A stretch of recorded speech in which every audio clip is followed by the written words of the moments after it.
How's it going, everybody? Welcome back to 2A News Now. And I appreciate everybody that takes their time out of their busy schedule to watch my videos. And I also appreciate all the new subscribers to the channel and everybody that supports the channel as well. We all know one of the biggest issues that we have with the Biden administration is the southern border and them letting millions and millions of illegal immigrants into the country, and some that are violent criminals. And over the years, we've seen the news cover a lot of the crimes that some of these illegals have done. And there's a lot of sanctuary cities, and there's also sanctuary states that have a lot of these illegals. And one of them is the state of Massachusetts.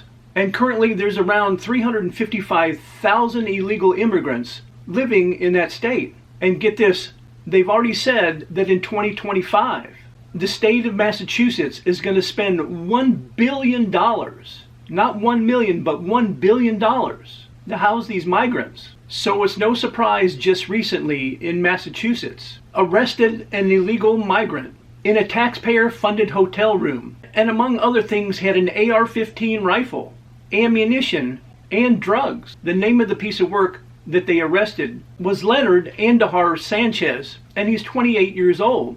And he's a Dominican national. He was charged with illegal possession of a firearm, as well as heroin trafficking, as well as other charges. This happened in Revere, Massachusetts. So I mentioned they found the AR-15 rifle and ammunition, as well as 5 kilograms of fentanyl and cocaine that was found inside the Quality Inn. In Massachusetts alone, they have 128 hotels that are used to house illegal migrants. The governor of Massachusetts is Governor Maura Healey, which of course she's a Democrat.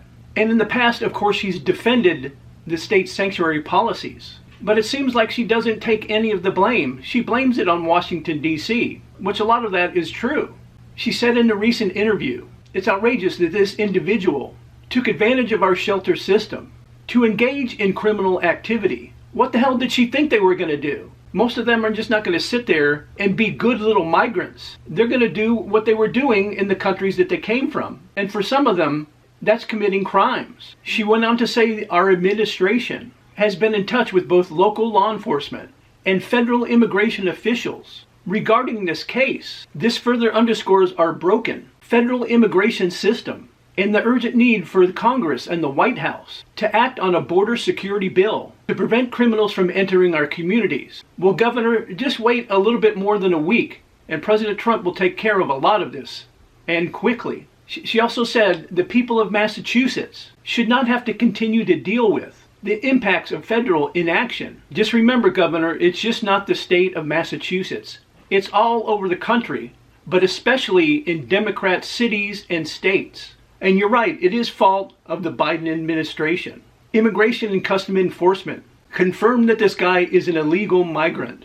And they said sometime in 2024, he entered the United States illegally as what they call a gotaway. And when law enforcement executed the search warrant on this guy's hotel room, besides what I mentioned, the AR-15 and the ammunition he had, which is unlawful for an illegal migrant to have, but that cocaine and fentanyl that they found as well had a street value of about $750,000. And that's not the only trouble that the state of Massachusetts has had with illegals. In March, an illegal from Haiti, and I have to say this delicately so YouTube doesn't ban this video, for raping a disabled minor, which happened at a Comfort Inn in Rockland, Massachusetts. And that Comfort Inn as well was being used to house migrants. So finally, after this latest incident, the governor ordered an inspection of all shelter units in the state of Massachusetts, starting at the one in Revere, Massachusetts. She's also ordered a review of the intake process to find out if more steps need to be taken to stop criminal activity in these shelters that house the illegal migrants. Of course, more steps need to be taken, and that should have been done a long time ago. Actually, none of it should have to be done because they shouldn't be here. If they want to come in the United States, do it legally.